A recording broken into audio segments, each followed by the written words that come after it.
In 2013, at the age of 82, beloved TV icon Jim Nabors stunned the world, not with a performance, but with a deeply personal revelation. After nearly 4 decades of secrecy, he married his lifelong partner in a quiet ceremony that not only saved them millions in taxes but also forced a private love story into the public spotlight.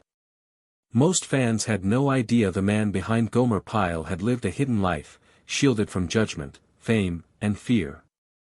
But now, 7 years after Jim's passing, his partner is breaking the silence, finally revealing the truth they kept buried for 40 years. This is the untold story of devotion, sacrifice, and the painful reasons they kept their love hidden for so long. The Hollywood scandal that tore apart Jim Nabors' friendship with Rock Hudson. The liver transplant that saved his life but came with a heavy emotional toll. And now, Stan's heartbreaking revelations about their hidden relationship are forcing the world to see the real man behind Gomer Pyle in a whole new light. Jim Nabors was born on June 12, 1930, in the small town of Sylacauga, Alabama, a place of only 8,000 residents at the time. His early life was steeped in hardship. Living with his parents and grandmother in a cramped 3-room house during the brutal grip of the Great Depression, Jim's childhood was marked by poverty and resilience. With unemployment soaring over 25% in Alabama, his family, like many others, struggled just to put food on the table. But it was in those lean years that Jim developed the humility, grit, and quiet strength that would define both his character and his career. The lessons Jim Nabors learned during those harsh early years never left him. Battling poverty was one thing, but he also faced the crushing weight of severe asthma, a condition that often left him bedridden and gasping for air.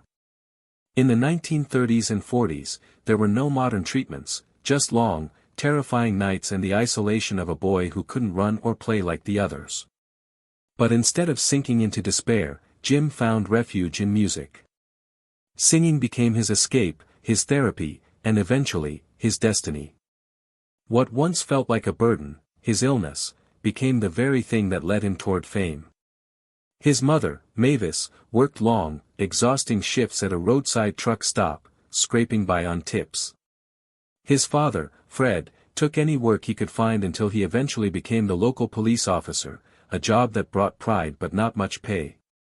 The family raised chickens in their backyard just to have enough eggs and meat to survive. Every bit of comfort they had came from sweat and sacrifice. Through it all, young Jim soaked in the meaning of resilience. And in high school, something unexpected happened, his secret gift began to shine. The shy, quiet boy with the weak lung stunned everyone with a voice full of power and soul. It was the beginning of a transformation no one saw coming. Jim Nabors' talent couldn't stay hidden for long. He joined the Glee Club and began singing in the church choir, and when he opened his mouth to sing, the room stopped. No one expected the quiet boy who'd spent his childhood struggling to breathe to possess such a commanding, rich baritone voice. His solos became the highlight of every school and community event, earning him admiration and a sense of identity he'd never known before. Music gave him confidence, it showed him that his voice could not only heal himself, but also move others. After high school, Jim pursued a business degree at the University of Alabama, trying to follow the sensible route. But fate had other plans. He joined the Delta Tau Delta fraternity, where he first dabbled in acting through comedy skits and variety shows. The response was immediate. Jim had stage presence. He was naturally funny, endearing, and incredibly comfortable in front of a crowd. Though his academic focus remained on business, his heart was shifting toward performance. After graduation, Jim made a bold move to New York City, landing a job as a typist at the United Nations. It was a cold, corporate world, far from the spotlight and applause he had come to love. Yet even in that quiet office, Jim felt the pull of the stage growing stronger every day. The air pollution in the metropolis exacerbated his asthma. His dream was to work in the entertainment industry. He was just trying to make ends meet for the time being, though. He had to depart New York due to his health. Jim took a position at WRGP-TV, a local television station, after relocating to Chattanooga, Tennessee. He was a film cutter who edited together advertisements and news segments. Although it wasn't glamorous, he learned about the backstage operations of television. He would imagine that the chairs were an audience as he rehearsed his routines in the deserted studio late at night. His asthma forced him west in the late 1950s. He moved to Los Angeles after packing things. He was employed by NBC there as a film cutter. At night, he played at small clubs during the day. He lived on peanut butter sandwiches and hardly slept. But he persisted, certain that if he put in enough effort, someone would take notice. Jim developed the performance that would transform his life at the Horn, a tiny nightclub in Santa Monica. He portrayed an awkward, bashful rural guy who would stutter onto the stage before shocking everyone with a loud, operatic voice. The combination of hilarious and amazing singing was adored by the audience. Producers began attending his gigs to see what all the excitement was about because they were so successful. Comedian Bill Dana saw Jim perform one evening in 1962. Bill got Jim a slot on the Steve Allen Show because he was so impressed. After performing his hillbilly routine, Jim's voice astounded the audience. The response was enormous. All of a sudden, producers and agents were calling Jim. Finally, after years of hardship, his time has arrived. Andy Griffith visited the club one evening. He was astounded by the performances of his neighbors. He made him an offer to appear on the Andy Griffith program once. Goomer Pyle, a charming but dim gas station attendant, would be portrayed by Nabors. Everything altered with what should have been a single appearance. Everyone was won over by the Nabors' charm. The producers were immediately aware that they had discovered something unique. The Nabors' life was irrevocably altered by their chance encounter in a little club. American comedy was likewise altered by it. People were enamored with Goomer Pyle when he initially aired on TV in 1962. His catchphrases Shazam and Gowie gained popularity almost immediately. These statements were memorable because of his wide-eyed expression and heavy Southern drawl. Children began to say, "Go to the playgrounds." Adults used it in the workplace. Politicians were powerless to stop it. These amusing expressions become widely used. They appeared in cartoon strips. They appeared in advertisements. They even influenced clothes and toys. The words were innocent and enjoyable. They avoided overt references to God or magic, which was crucial for television at the time. People were moved by Goomer's uncomplicated happiness at a time when the nation was rapidly changing. His remarks were filled with amazement and a sense of safety. Goomer's popularity grew to the point where CBS was left with no other option. Goomer was added as a regular on the Andy Griffith Show within months of his debut. Hundreds of mails were sent in by fans requesting more Goomer. People admired his good nature, his sense of humor, and the way he counterbalanced Andy's somber sheriff persona. Goomer's stories quickly rose to the top of the show's popularity. He even began to deprive other characters of their attention. It was uncommon for Nabors to go from being a guest star to a regular. It demonstrated how much Goomer's goodness and comedy resonated with people. Goomer's achievements continued after that. In 1964, CBS took a risk. They gave him Goomer Pyle, USMC, his own show. That was uncommon in those days. Few side characters ever received their own series, and spin-offs were uncommon. However, the gamble paid off. Goomer Pyle USMC was an immediate hit when it debuted on September 25, 1964. People fell in love with Frank Sutton's hot-tempered Sergeant Carter and Jim Nabors' innocent, gentle Goomer. Every week, spectators laughed at the combination of Carter's persistent annoyance and Goomer's generosity. Before receiving a series of his own, Goomer had only made 23 appearances on the Andy Griffith Show. That demonstrated how well-liked he was. There were 5 seasons of the show. Fans were given 150 episodes. In the Nielsen ratings, it never fell below 10th place. Just behind Rowan and Martin's Logan, it was the second most watched show in America at the time of its conclusion. It was the synergy between Sutton and the Nabors that created the magic. Every moment was entertaining to see because of Carter's loud rage and Goomer's naive charm. Aaron Rubin and Sheldon Leonard realized they had something unique behind the camera. Inside a Marine base, they captured the essence of small-town America while filming in California. People continue to purchase the DVDs and watch the reruns now. Jim Nabors appeared in nearly all of the scenes. At the time, that was uncommon. Across the nation, his persona came to represent benevolence and generosity.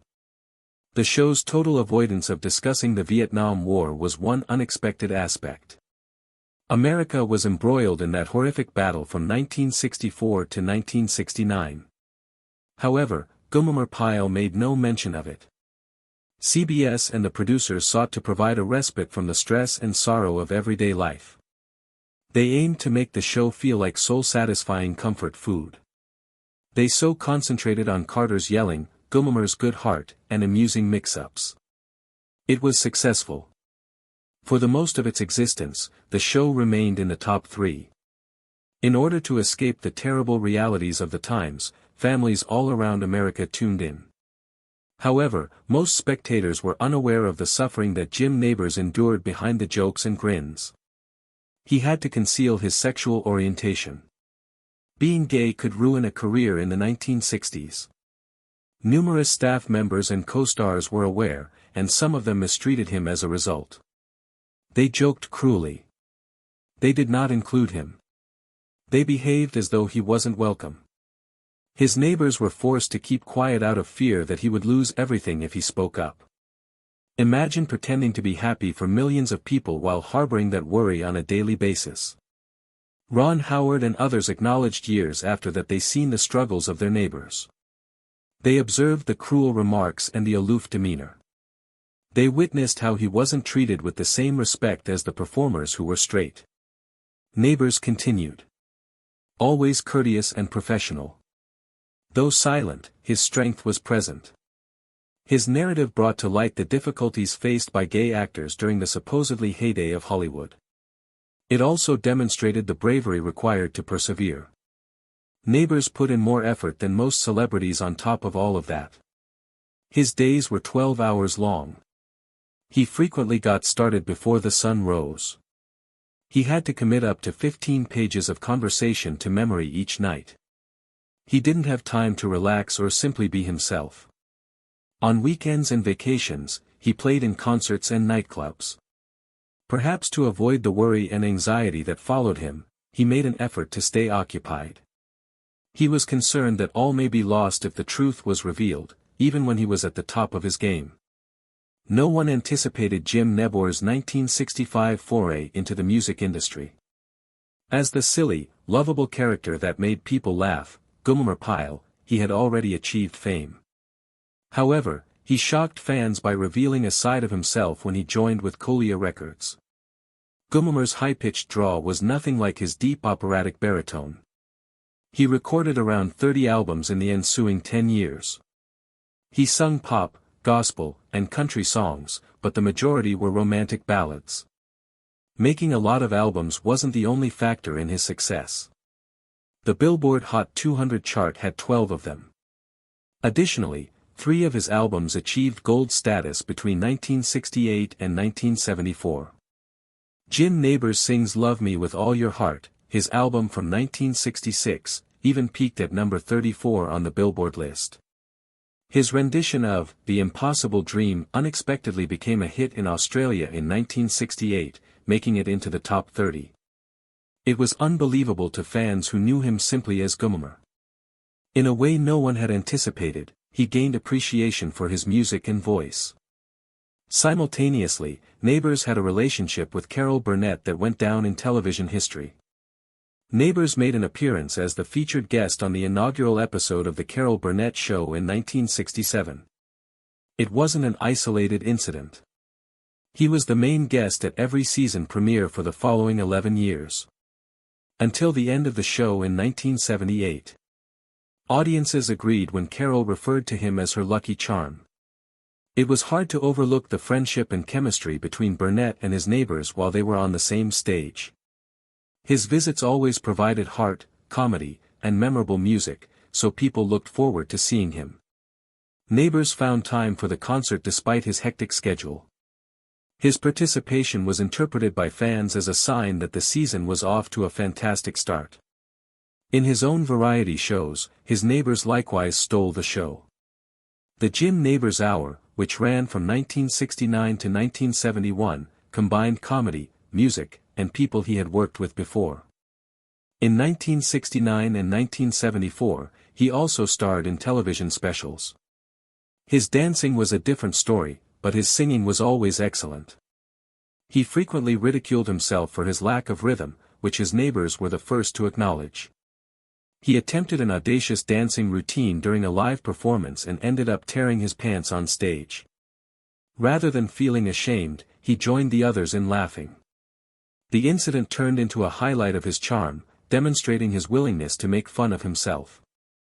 Nabors established what would become to be one of the most cherished customs in American athletics in 1972. At the Indianapolis 500 in Indiana, he sang the song, "Back Home Again." It was so well received by fans that he continued to return. In total, he performed the song 34 times live between 1972 and 2014. Tens of thousands of spectators were singing along with him as his deep, powerful voice filled the speedway. He was supported by the Purdue Marching Band, and the occasion always gave me chills. A video of his performance was shown prior to the race, even though his health prevented him from attending in person. The occasion was filled with heartfelt farewells and tributes as he performed it for the final time in 2014. Fans viewed him as one of their own, and Nabors had become an integral part of the race's identity. In the late 1970s, Nabors didn't strive to follow the latest musical fads.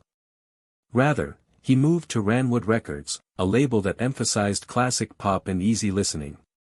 While the rest of the world was switching to rock and disco, Nabors continued to do what he did best. Because of his recognizable voice and poignant songs, his devoted followers continued purchasing his recordings.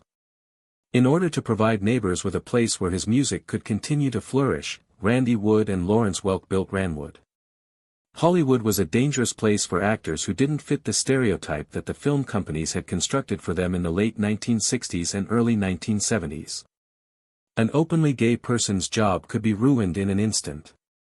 Jim Nabors, the adored Gomer Pyle, and Rock Hudson, the attractive celebrity who everyone thought would make the ideal leading man, were at the heart of one of the most well-known scandals of that era.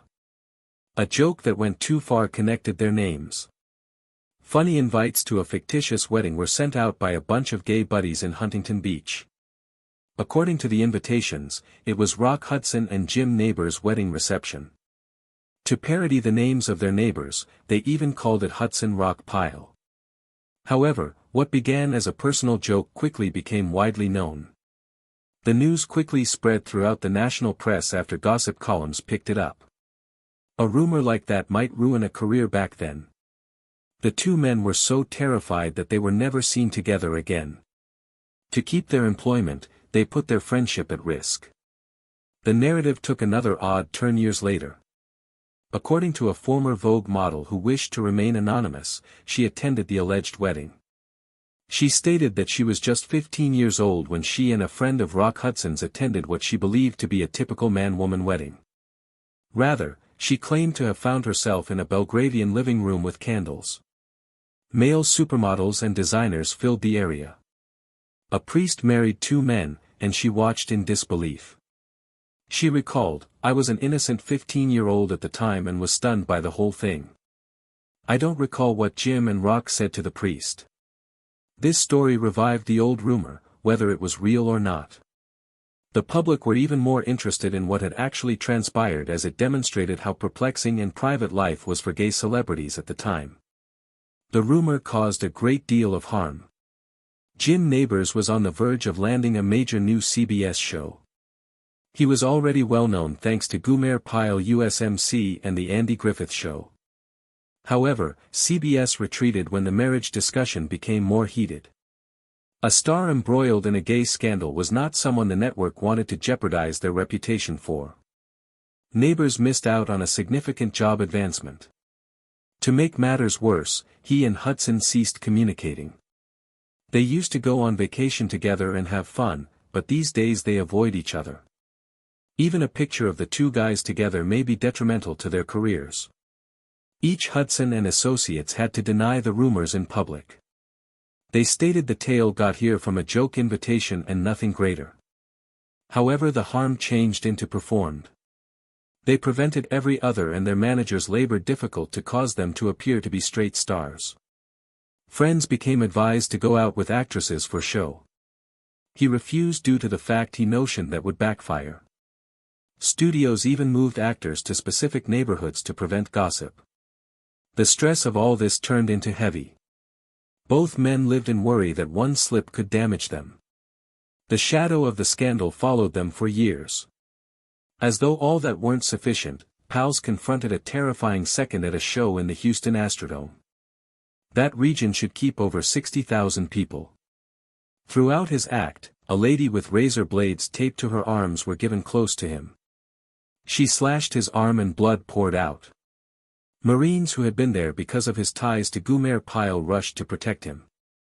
They formed a human guard and were given him to safety. He wished speedy hospital treatment and was taken to the health facility. The attack left deep scars on him. After that, he feared crowds and became more cautious approximately his safety. Offstage, the real health club Nabors became not anything like Gumer Pyle. Pals and interviewers were shocked at his salty language. In one chat, the 84-year-old buddies dropped an F-bomb within 2 minutes. He saved it up for the entire interview, all in his smooth southern drawl. Lovers who met him in private located him humorous and actual, however they have been amazed with the aid of the distinction between the person and the individual they knew. All the one's years of hiding who he in reality turned into took a toll on Nabors. He lived with regular pressure, seeking to protect his profession while retaining his actual self-mystery. That stress brought about anxiety and health problems. The load of being a public hero and a personal outsider changed into too much at instances. Slowly, buddies stepped away from the Hollywood scene. With the aid of the past due 1970s, he discovered peace in Hawaii. He sold greater than 170 acres on Maui and built a simple residence in 1979. There, far away from the cameras, he may want to finally be himself. He lived together with his partner and shaped a near group of friends. Jim Friends met Stan Cadwallader in July 1975 and that second changed his existence for all time. Jim was in Hawaii celebrating his 45th birthday. Stan turned into a 27-year vintage firefighter from Michigan who had just moved to Honolulu. Their first assembly happened on the Alam Moana shopping middle. They linked so deeply that they had dinner collectively that very night time. Regardless of the 18 to 12 months age difference, they felt an instantaneous bond. Stan was residing on a boat and had simply started with the Honolulu Fire Department, following his father's course. From that night, they became inseparable. Stan wasn't simply Jim's associate. He had become his confidant, his commercial enterprise partner, and his best aid. At a time when equal intercourse relationships were illegal in maximum of the USA, their love became courageous and quiet. For over 35 years, Jim and Stan kept their courting hidden. In the public eye, Jim became always on my own or with friends. Whilst Stan seemed with him, human beings assumed he became simply an assistant or a part of Jim's enterprise team. They needed to try this to guard Jim's career. Hollywood wasn't kind to actors who lived brazenly as homosexual men. Even at massive occasions just like the 1978 Indianapolis 500 where Jim sang, no one guessed the fact. Their privateness wasn't about disgrace. It changed into approximately survival in an international that would not have regularly occurring them. In 1976, Jim made Hawaii his permanent home. He and Stan built a quiet existence there, a ways from the brilliant lighting fixtures of Bear. They lived collectively in a secluded residence. Jim owned a macadamia plantation on Maui, which he ran for 25 years before promoting it to a conservation organization. Stan treated Jim's personal affairs and commercial enterprise matters. Few humans outside their closest circle even knew Stan existed. Together, they lived really, assisting every different through the entirety. Stan turned into there for Jim all through the hardest instances. In 1994, Jim's health began to fail. He became 61 whilst fatigue crushed him. His pores and skin grew to become yellow, his limbs swelled, and he grew weaker every day. Docs couldn't determine out what changed into wrong. The state of affairs became urgent. A medical doctor rushed him to the Mayo Health facility. Checks showed that his liver had nearly completely failed. Without a transplant, Jim had most effective months to stay. Doctors located that a hepatitis B contamination had destroyed his liver. Jim believed he got it all through an experience to India years in advance. His electric-powered razor failed and he used a straight razor as an alternative. He reduced himself badly and that small mistake nearly fee him his lifestyles. The infection had quietly damaged his liver till it all at once stopped running. Most effective a transplant ought to save him. Carol Burnett stepped in. She contacted Dr. Gary Gitnick at UCLA, one of the top liver specialists. Way to her help, Jim changed into admitted for a transplant. On February 7, 1994, Jim had a 7-hour surgery. The brand new liver stored him. After that, Jim modified. He spoke overtly about organ donation. He supported liver ailment awareness. And slowly he stopped hiding his personal life. Their love tale stayed hidden for almost 4 many years. It wasn't until January 15, 2013 that they sooner or later married. By then, Jim was 82 and Stan was 64.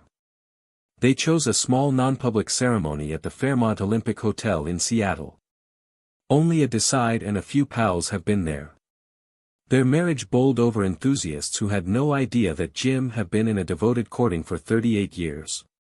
Jim stated later, "We've been collectively for 38 years, and I am now not ashamed of people knowing. It is simply that it became the sort of personal component, I didn't inform all and sundry." Jim Nabors' marriage to Stan Cadwallader became an awful lot more than a private milestone. It changed the whole thing for his estate and his partner's destiny. While Pals died in 2017, his fortune changed into expected at $13 million. Because they had been legally married, Cadwallader inherited the whole thing without paying federal or Hawaii Kingdom property taxes. That became best possible because of the unlimited marital deduction granted to married couples. Before marriage equality, companions in equal-sex relationships may want to lose thousands and thousands to taxes. Specialists say Associates' Choice stored at the least $4.8 million that could have long passed to the authorities. Rather, that cash stayed with Stan. Pal's tale confirmed how marriage equality did not just alternate lives. It included legacies, too. Even in his later years, friends stayed related to the stage.